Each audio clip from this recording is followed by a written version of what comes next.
Guys, in the previous lecture, we have discussed the rectangular resolution of a vector in 2 and 3 dimensional system. Guys, this is the third lecture on the chapter of vector algebra. In the first lecture, we have discussed this one, and in the second lecture, we have discussed this one. And in this lecture, we will start from the properties of vector, and let's see how much topics we have covering. Because of if the video is gonna lengthy, so I have to sort them.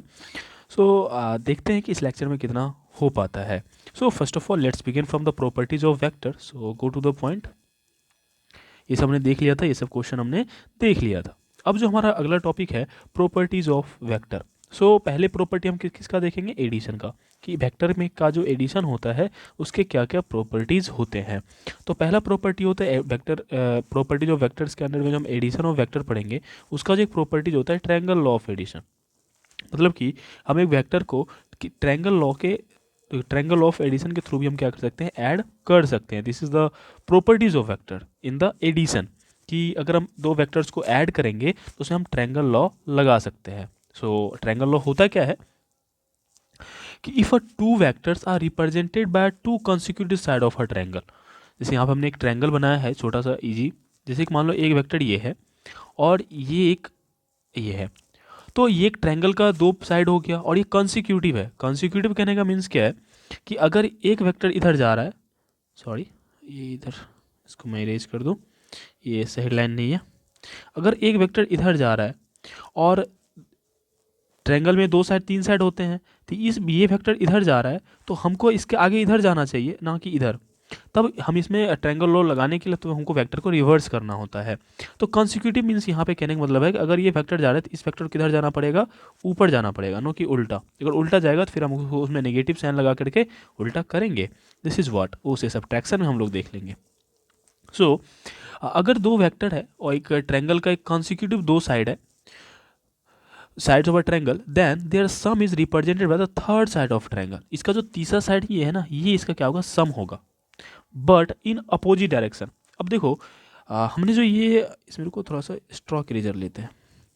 अब जैसे देखो कि अगर मान लो हमारा एक vector ये है, दूसरा वेक्टर ये है, और तीसरा वेक्टर अगर हम कॉन्सिक्यूटिव की बात करेंगे तो कॉन्सिक्यूटिव हमारा किधर होना चाहिए, इधर होना चाहिए. लेकिन हमको कॉन्सिक्यूटिव यहाँ नहीं लेना, हम इसको क्या लेना है, इसका उल्टा लेना इधर. और ये जो उल्टा लेंगे ना, यही इस दोनों वेक्टर का सम होगा, ये तीसरा साइड होगा, है ना. तो याद कीजिए जब हम कोऑर्डिनेशन यहाँ पे अगर हम देखेंगे तो ये जो वेक्टर होगा थर्ड, ये जो हमने इसके उल्टा में देख रखा है सी, ये इस दोनों वेक्टर के सम के बराबर होगा. तो सी बराबर ए प्लस बी होगा. इसको हमने पहले भी देख रखा था कि अगर मान लो कार्टेशियन कोऑर्डिनेट सिस्टम यही हम अगर बना लेते हैं, ये कार्टेशियन कोऑर्डिनेट, इसको ओरिजिन मान लेते हैं. रुको, अगर मान लो कि हमारा एक ओरिजिन ये वाला पॉइंट है और यहाँ से इधर इधर जा रहा है और ये इधर जा रहा है, तो हमने देखा हुआ था कि थोड़ा सा और बड़ा, तो ये एक्स एक्सिस था, ये क्या था, वाई एक्सिस था, और यहाँ पे कोई पॉइंट पी मानते हैं. तो अगर हम यहाँ से ए गए और फिर यहाँ से बी गए, है ना, तो ये जो होता था वो क्या होता था, तो ये आर मानते थे इसको, रिजल्टेंट वेक्टर या फिर पोजिशन वेक्टर. तो आर बराबर क्या होता था, a i cap plus b j cap. हमने यहाँ देखा हुआ था. ये भी क्या है आपका, ट्रायंगल लॉ को ही ऑलमोस्ट फॉलो कर रहा था. ऑलमोस्ट क्या, ट्रायंगल लॉ को ही यहाँ पे क्या हो रहा था, फॉलो कर रहा था. वही ट्रायंगल लॉ है और हमने वहाँ पे दूसरे तरीके से पढ़ा था, दूसरा चीज़ समझ के पढ़ा था, लेकिन यहाँ पे दूसरा चीज़ को पढ़ रहे हैं, बट कंसेप्ट इज सेम. वहाँ पे भी ट्रायंगल लॉ लग रहा था. तो ये जो तीसरा से होगा ये क्या हो जाएगा, दोनों वेक्टर का सम होगा. This is the triangle law. Okay, so यहाँ पे दे रखा है that is a is equal to a plus b plus c, sorry c is equal to vector A plus b. Next जो प्रॉपर्टी आता है अंडर एडिशन, कि vector दो वेक्टर का अगर हम एडिशन करते हैं तो वहाँ पे पैरेललोग्राम लॉ ऑफ एडिशन भी लगता है. ट्रायंगल लॉ ऑफ एडिशन में क्या देखा था कि ट्रायंगल लॉ ऑफ एडिशन क्या होता है. Next here is parallelogram law of addition, ये भी फॉलो करता है. ये क्या कहता है, if two vectors are represented by two adjacent side of a parallelogram. एक मान लो पैरेललोग्राम, देखो यहाँ पे हमने रेक्टेंगल माना है. आप लोग बोलोगे सर पैरेललोग्राम है क्या, पैरेललोग्राम के ही अंडर में आता है रेक्टेंगल, ताकि इजी समझ में आ जाए. जब वहाँ पे रिजल्टेंट वेक्टर कैलकुलेट करेंगे तब वहाँ पे असली पैरेललोग्राम लगा के समझेंगे. But rectangle is also parallelogram, so we prefer this picture to better understanding. तो इफ अ पैरेललोग्राम, ये दो एडजेसेंट साइड है एक पैरेललोग्राम का, जैसे मान लो एक पैरेललोग्राम है, तो o a and o b is the adjacent side. Okay, adjacent side क्या बोलते हैं कि जिसका the side who meets at a point, at least at a point, अगर एक पॉइंट पे दो साइड अगर मिल रहा है तो वो दोनों साइड क्या होता है, एडजेसेंट होगा। जैसे कि ये साइड एक ये वाला मतलब बी सी और ओ ए एडजेसेंट साइड नहीं हुआ, क्यों? क्योंकि बी सी और ओ ए किसी एक पॉइंट पे नहीं मिल रहा है। और जैसे बी ओ और ओ ए एक एडजेसेंट साइड हुआ क्योंकि वो ओ पॉइंट पे क्या हो रहा है, मिल रहा है। तो ये पहला स्टेटमेंट जो था कि एडजेसेंट साइड होना चाहिए किसी भी किसका, पैरेललोग्राम का, तो हमने एक पैरेललोग्राम ले लिया। नेक्स्ट पॉइंट क्या कहते हैं, देन देयर सम इज दोनों वेक्टर ए और बी का जो सम होगा represented by the diagonals of the parallelogram. ये पैरेललोग्राम का डायगोनल कौन होगा, ए सी, और ये जो ए सी होगा इस दोनों वेक्टर का सम होगा। Parallelogram whose initial point is the same as the initial point given to the point of the given vector. मतलब ये जो डायगोनल होगा, ये डायगोनल का जो इनिशियल पॉइंट होगा वो इस दोनों वेक्टर का जो इनिशियल पॉइंट होगा वही होगा। तो ये जो ओ है वो इसका भी इनिशियल पॉइंट है, इसका भी क्या है, इनिशियल पॉइंट है। तो ये जो हमारा सम वाला वेक्टर आया है इसका भी इनिशियल पॉइंट कहाँ होगा, यही होगा। This is known as the parallelogram of law of vector addition. मतलब यहाँ ये जो लॉ है ये भी वेक्टर एडिशन फॉलो करता है, और ये इसी लॉ को हम लोग क्या बोलते हैं, parallelogram law of vector addition.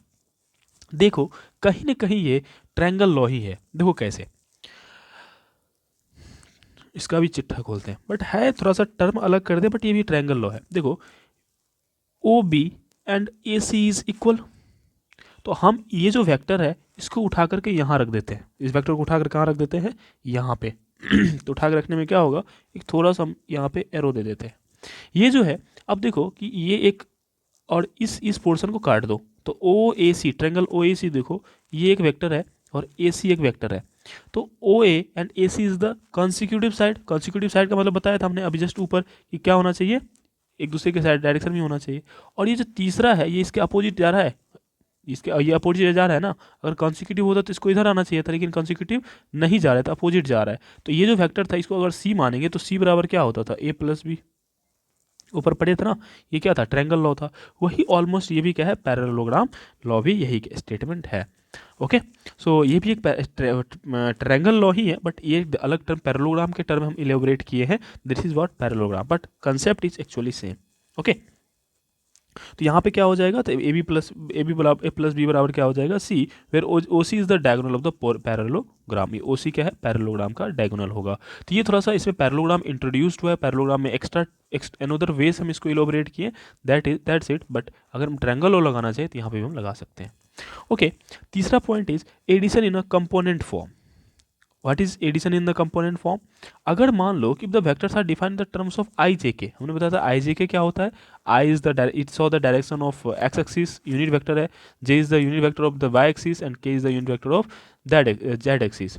If a is equal to आपको ये दिया है, बी इज इक्वल टू इतना दिया है, तो इसका जो सम होगा वो कैसे होगा, तो ईजी होता है, जो कि हम लोग कंपोनेंट फॉर्म में कहते हैं कि अगर ए प्लस बी को देखेंगे तो ए प्लस बी बराबर क्या हो जाएगा, a one i cap plus a two j cap plus a three k cap plus b one i cap plus b two j cap plus b three k cap.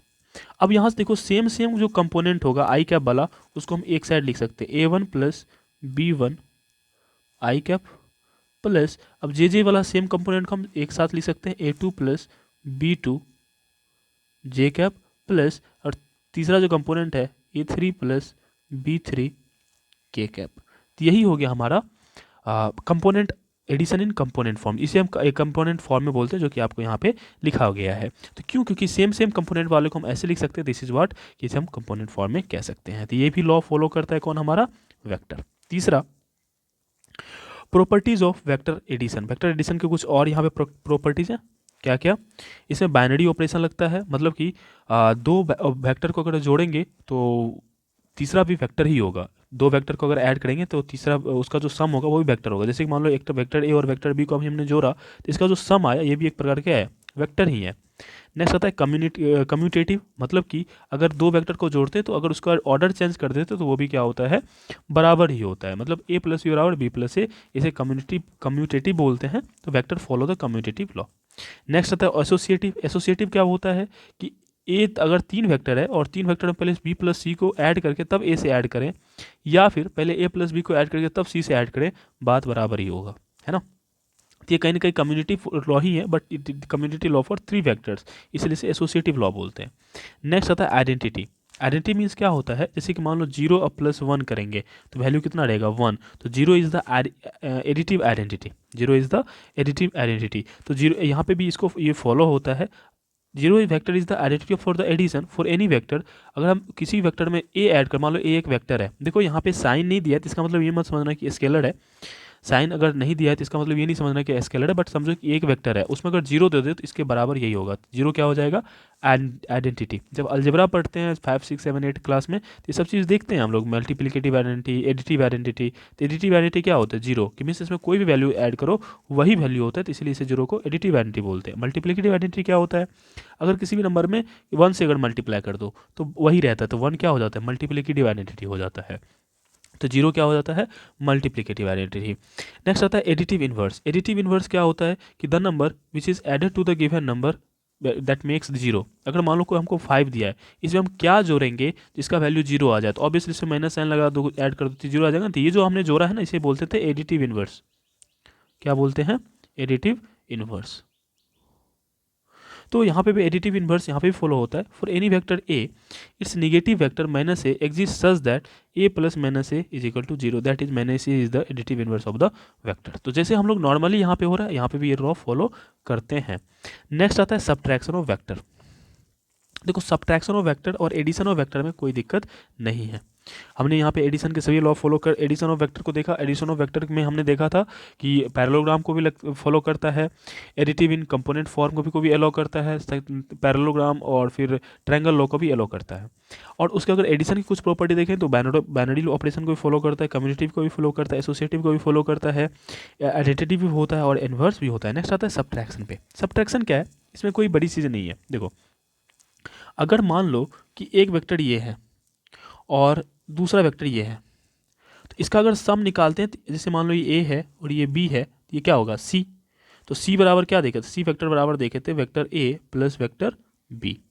अब हम क्या कह रहे हैं कि एक दो वेक्टर ऐसा है, एक वेक्टर ऐसा है और एक वेक्टर ऐसा है, इसको हमको जोड़ना है। ये मान लो ए है और ये बी है, तो इसको कैसे जोड़ेंगे। तो हमने देखा था कि कॉन्सिक्यूटिव होना चाहिए, तो कॉन्सिक्यूटिव होना चाहिए लेकिन है तो नहीं। तो कॉन्सिक्यूटिव करने के लिए क्या कर सकते हैं, एक वेक्टर ए है और इसको अगर हम कॉन्सिक्यूटिव करने के लिए उल्टा देंगे तो ये माइनस भी हो जाएगा। हमने नेगेटिव वेक्टर ऊपर पढ़ रखा है, तो अगर हम इसको उल्टा देंगे तो क्या हो जाएगा, माइनस भी हो जाएगा। तो कॉन्सिक्यूटिव हो गया। और ये जो हमारा तीसरा वेक्टर होगा, इस दोनों का सम होगा, तो ए प्लस माइनस बी बराबर सी। सी इज इक्वल टू, ये जो अगर हम इसका जो सी वेक्टर हो गया तो अब बराबर क्या हो जाएगा, ए माइनस बी। तो देखो ये एक प्रकार का एडिशन ही है बट उल्टा वेक्टर का है। तो subtraction is all about addition, but इनके भी कुछ अपना उसूल है, तो उस उसूल को भी हम लोग क्या करेंगे, देखेंगे भाई इसका क्या उसूल है। पहला, if a and b are two vectors then their subtraction a minus b is the defined as a minus b बराबर a plus minus b, जो कि अभी हम जस्ट हमने बताया। फिर minus b is the negative form of b having magnitude equal to that of b and direction opposite to the b। हमने अगर अभी पढ़ा था a, हमने जो उसको उल्टाया था, सब कुछ सेम रहा, बस डायरेक्शन हमने क्या किया, उल्टा किया। तो माइनस लगाने से क्या हो जाता है, डायरेक्शन उल्टा हो जाती है। यही निगेटिव वेक्टर हम पढ़े हुए थे। If be having the magnitude, मतलब मैग्नीट्यूड में कोई दिक्कत नहीं होता है। तो ए बराबर यहाँ पे देखोगे a i plus a two j plus a three k और b is equal to b one i b two j plus b three k है। तो ए माइनस बी बराबर क्या हो जाएगा, वही कंपोनेंट फॉर्म ऑफ एडिशन कि यहाँ पे अगर प्लस करते थे तो ये भी प्लस हो जाता था और माइनस किए हैं तो ये भी क्या हो जाएगा, माइनस। तो this is the all, it is all about the word addition. यहाँ पे फिगर दिया हुआ है कि मान लो हमारा एक वेक्टर ए है और एक वेक्टर क्या है, बी है, तो यहाँ क्या हो जा रहा है, ए प्लस बी। अगर इसको हम उल्टा देंगे, इधर कर देंगे तो माइनस बी हो जाएगा, तो इसका सम क्या हो जाएगा, ए प्लस माइनस बी बराबर क्या हो जाएगा, ये सी। तो मतलब ए, सॉरी, तो ए माइनस बी हो जाएगा। यहाँ पे क्या हो जाएगा, ए माइनस बी। तो सब्ट्रैक्शन हो गया यहाँ पे, ये जो रिजल्टेंट वेक्टर होगा ये क्या हो जाएगा, ए माइनस बी होगा। Okay, properties of vectors of subtraction.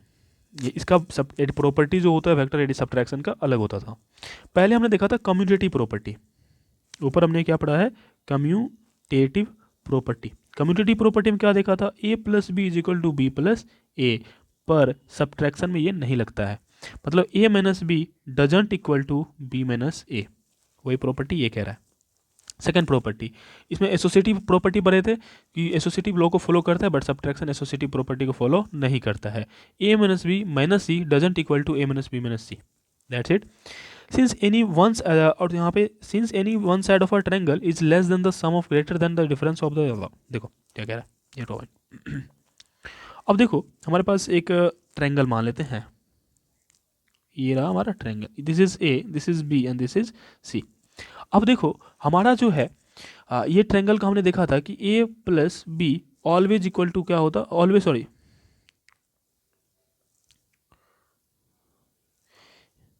a plus B always lesser than c।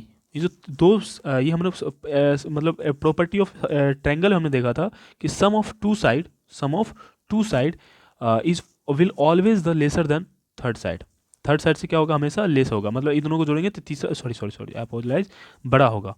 अगर दो साइड को, ट्रायंगल के दो साइड को जोड़ेंगे तो वो क्या होगा उसका सम तीसरे साइड से बड़ा होगा अगर जोड़ेंगे तब। अगर घटाएंगे तब तो a माइनस बी, अगर दो साइड को घटाएंगे तो तीसरा से क्या होगा, छोटा होगा।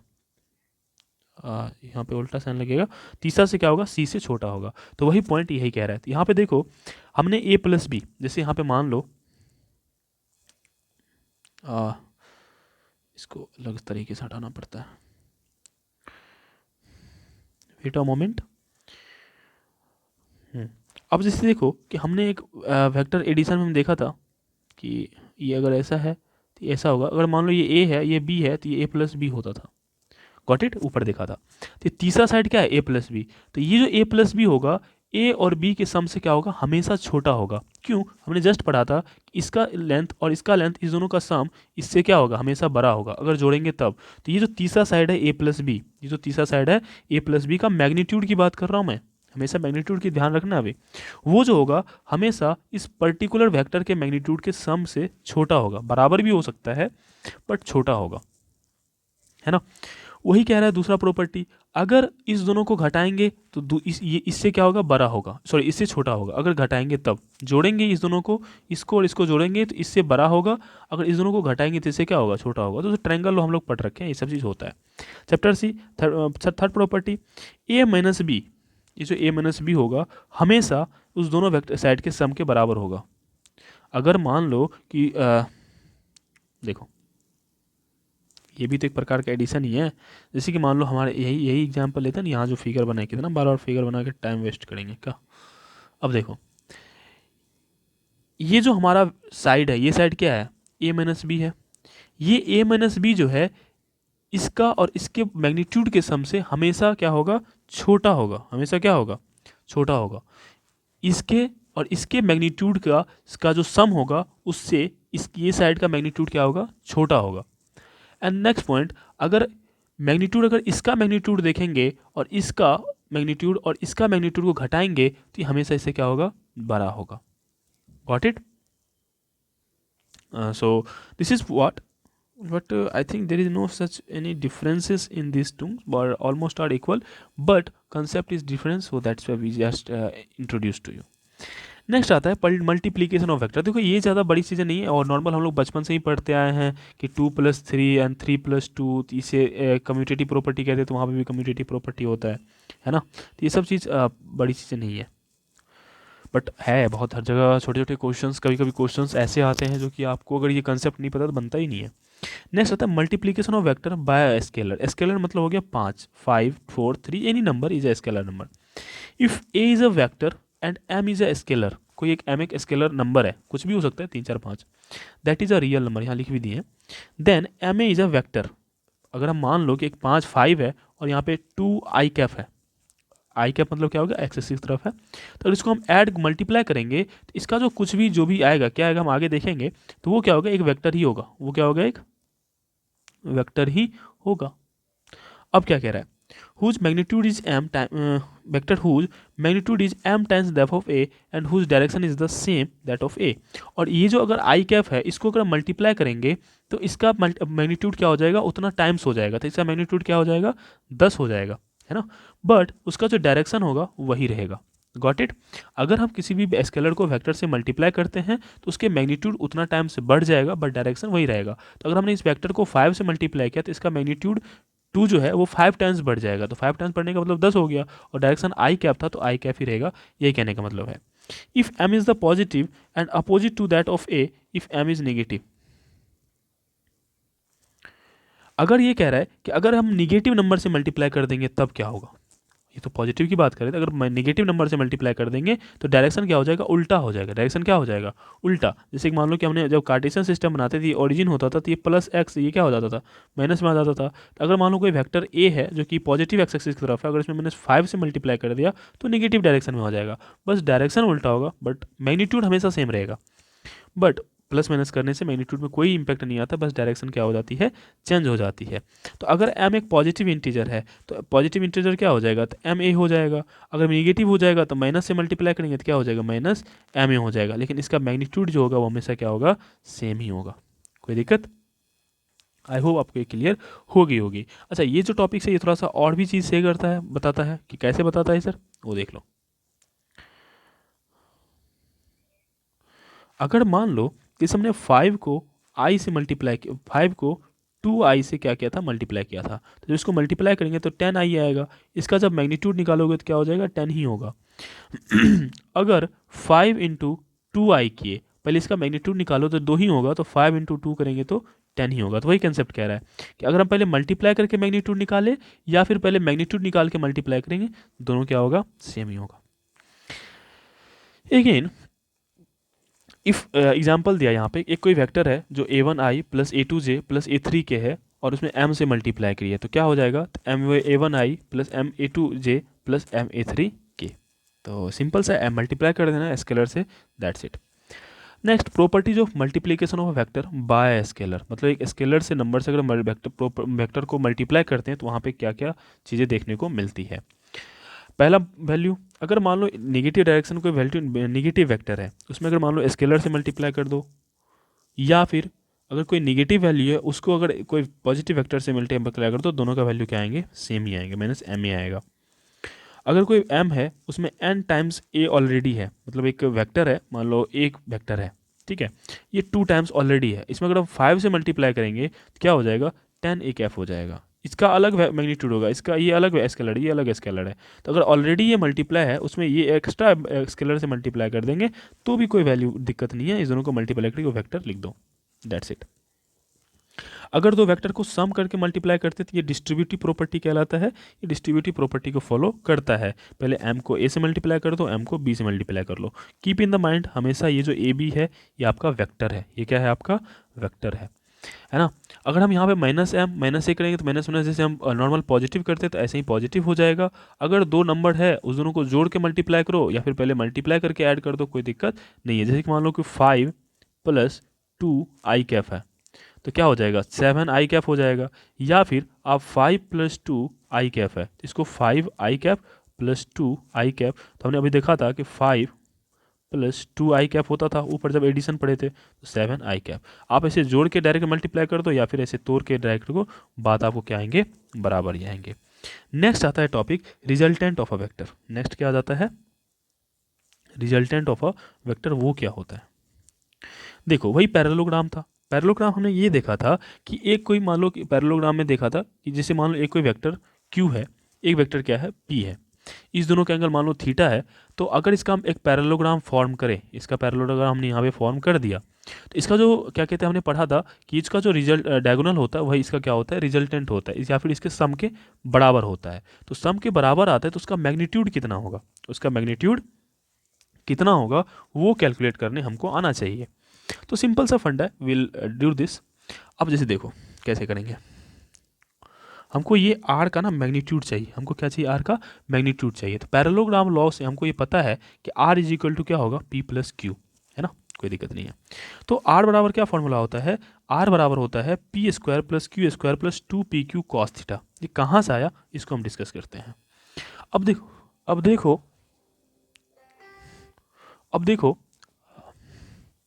मान लो कि ये एक वेक्टर क्यू वेक्टर है, तो ये भी क्या होगा, पैरेललोग्राम का अपोजिट साइड बराबर होता है। पैरेललोग्राम का अपोजिट साइड क्या होता है, बराबर होता है भाई, ये पैरेललोग्राम से के बारे में आइडिया होना चाहिए आपको। तो ये जो बराबर है इसको हम ये मान सकते हैं ये भी क्या होगा, क्यू ही होगा, क्योंकि बराबर है तो ये भी क्यू वेक्टर के बराबर ही होगा।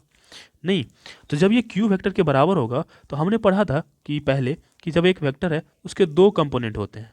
जैसे कि मान लो,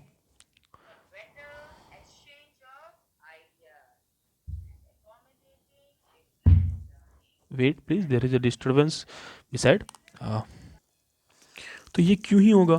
तो हमने देखा था कि जब एक वेक्टर है ये वाला, जैसे मान लो आर वेक्टर था, तो इसके दो कंपोनेंट हैं होते थे, एक ये वाला कंपोनेंट, एक ये वाला कंपोनेंट। तो थोड़ा सा यहाँ से एक और चीज़ सीखते हैं, साइन थीटा कॉस थीटा थोड़ा सा यहाँ से देख लेते हैं, कंपोनेंट ऑफ वेक्टर जब पढ़े ही हैं तो कंपोनेंट ऑफ वेक्टर में तभी यहाँ पे हम थोड़ा सा डिटेल में नहीं पढ़े थे, अभी देख लेते हैं। मान लो यहाँ पे कोई आर वेक्टर है और ये जो रिजल्टेंट है ये ए का और बी का है, जो कि परपेंडिकुलर है। ये किस क्या है, परपेंडिकुलर है। तो ये 90 डिग्री हुआ तो ये हाइपोटेनस होगा और ये एंगल क्या होगा, थीटा। अब एक चीज़ बताओ कि कॉस थीटा बराबर क्या होगा, बी बाय ए। कॉस थीटा बराबर क्या होगा, बी बाय ए। तो अगर हम ये बोलेंगे तो ये भी कंपोनेंट है किसका, आर का, ये भी क्या है, एक कंपोनेंट है, परपेंडिकुलर कंपोनेंट है, हमने देखा था। तो बी बराबर क्या होगा, ए कॉस थीटा। क्या होगा, बी बराबर ए कॉस थीटा। या फिर ए बराबर क्या हो जाएगा, बी बाय कॉस थीटा। तो बी बाय कॉस थीटा हम नहीं लेंगे तब और कम्प्लेक्स हो जाती है। तो बी बराबर क्या हो जाएगा, ए कॉस थीटा, है ना।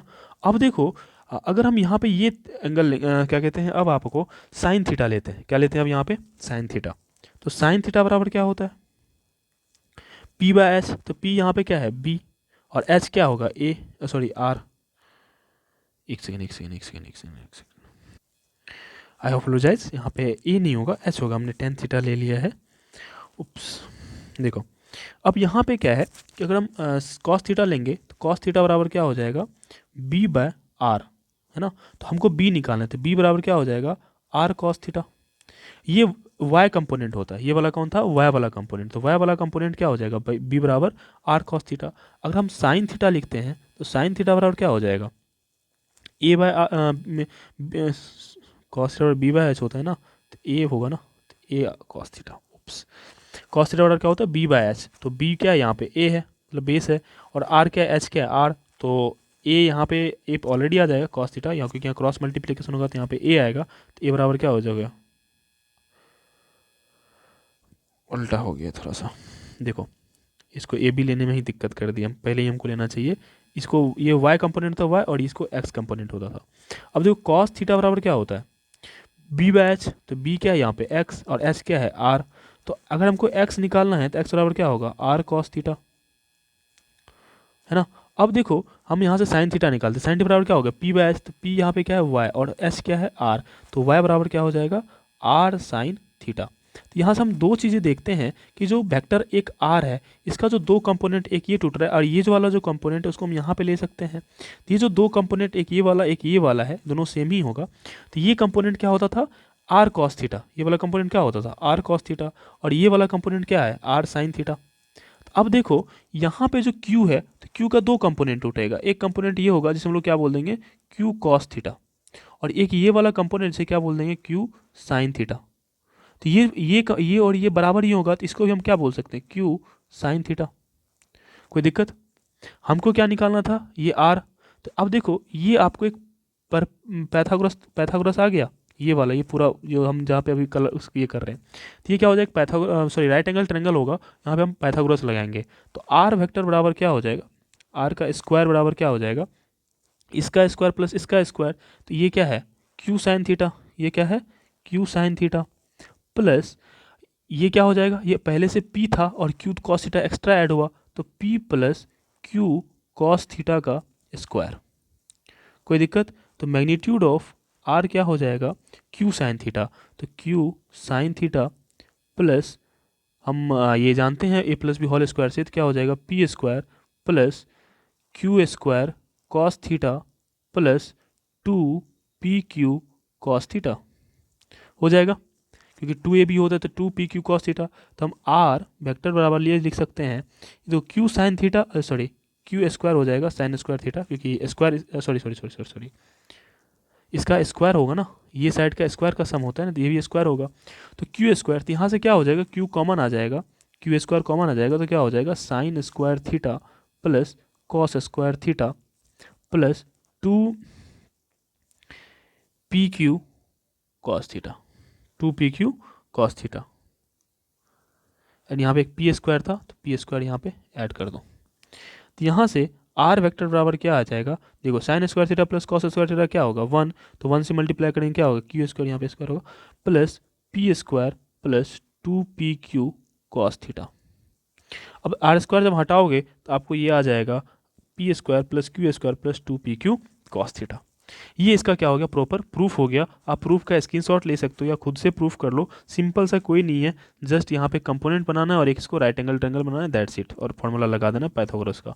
मैं इसको इरेज कर रहा हूँ, यहाँ पे प्रूफ में मेंशन नहीं किया था इसलिए हमको प्रूफ करना पड़ा, that's take a longer time, it's okay, time का क्या है, सीखने में तो टाइम लगता है और क्या। अब क्या निकालना है हमको, ये थीटा निकालना है कि कितना एंगल से एलिवेटेड है, ये जो रिजल्टेंट वेक्टर है कितना एंगल से ये क्या है, इससे उठा हुआ है ना। तो देख लेते हैं क्या होगा। अब देखो यहाँ पे हमने क्या पढ़ा था, ये पूरा एक पाइथागोरस थ्योरम है, तो हमने पढ़ा था ये क्यू है क्योंकि ये इसके बराबर है, तो ये क्यू साइन थीटा था और ये क्या था, क्यू कॉस थीटा था। हमको ये अल्फा निकालना है, ये एंगल निकालना है, तो टेन अल्फा निकाल देंगे, टेन अल्फा बराबर क्या होगा, ये Q sine theta by P plus Q cos theta, ये बेस हो जाएगा, तो ये पी है और ये क्यू कॉस थीटा है, तो पी प्लस क्या हो जाएगा, क्यू कॉस थीटा। तो अगर यहाँ से अल्फा एंगल निकालना है तो क्या हो जाएगा, tan inverse Q sine theta by P plus Q cos theta. तो यहाँ से हम एंगल ये निकाल सकते हैं। Deduction when magnitude of P and Q बराबर इक्वल होगा, ये एक स्पेशल केस दिया हुआ है, ये क्या दिया है, स्पेशल केस दिया है कि ये वेक्टर पी जो है और वेक्टर क्यू है इक्वल होगा, मतलब मैग्नीट्यूड बराबर होगा, डायरेक्शन डिफरेंट हो सकता है, मतलब पी बराबर क्यू। देन टेन अल्फा बराबर क्या होगा, P sine theta by P plus P cos theta. तो पी साइन पी का वैल्यू कितना हो गया, अगर मान लेते हैं 1 है, यहाँ पे क्या दे दिया, सॉरी यहाँ से पी कॉमन आ जाएगा, तो पी कॉमन आ जाएगा तो 1 प्लस कॉस थीटा और ये पी कट जाएगा, तो sine theta by 1 plus cos theta. और इसको हम ये जो है फॉर्मूला होता है टेन थीटा 2 का फॉर्मूला होता है, तो अल्फा बराबर क्या हो जाएगा, थीटा बाय 2 हो जाएगा। और ये जो थीटा होगा ये क्या होगा आपका, ये एंगल को हम थीटा बोल रहे हैं, ये एंगल को क्या बोल रहे हैं, थीटा, मतलब आपका जो ये एंगल, ये थीटा, अपने ये वेक्टर और इस वेक्टर के बीच का जो एंगल है, ये वाला एंगल जो है वो क्या होगा, थीटा। मतलब अल्फा के अलावा जो ये एंगल है, ये इसे हम लोग क्या बोलेंगे, पूरा एंगल, मतलब जो दो वेक्टर है, ये दो वेक्टर कितना एंगल पे है वो थीटा ले लेंगे। तो जब ये दो वेक्टर बराबर होगा तो वो क्या होगा, तो इसका जो रिजल्टेंट होगा इस थीटा के क्या हो जाएगा, मिड से निकलेगा, थीटा का मिड क्या निकलेगा, मिड से निकलेगा, मतलब इस एंगल को बीच को क्या करेगा, बाइसेक्ट करेगा। यही कंसेप्ट यहाँ पे कह रहा है कि hence the angular bisector of two unit vectors A and B along the vector sum A plus B, that's it. दो वेक्टर है, अगर उसको वो बराबर है तो उसका जो रिजल्टेंट वेक्टर होगा उसके एंगल को क्या करेगा, बाइसेक्ट करेगा। आई होप आपको ये क्लियर हो गई होगी। कंपोनेंट ऑफ वेक्टर, यहाँ से कंपोनेंट ऑफ वेक्टर मतलब समझ गए होंगे, हमको ये कंपोनेंट निकालना है, तो ये कंपोनेंट क्या हो जाएगा, y है, तो y बराबर क्या निकाल, y ये अगर हम कोसाइन थीटा लेते हैं तो y बाय क्या, p बाय h होता है, तो y बाय r हो जाएगा, तो y बराबर क्या हो जाएगा, r साइन थीटा। यहाँ से हम यहाँ पे कैलकुलेट कर सकते हैं।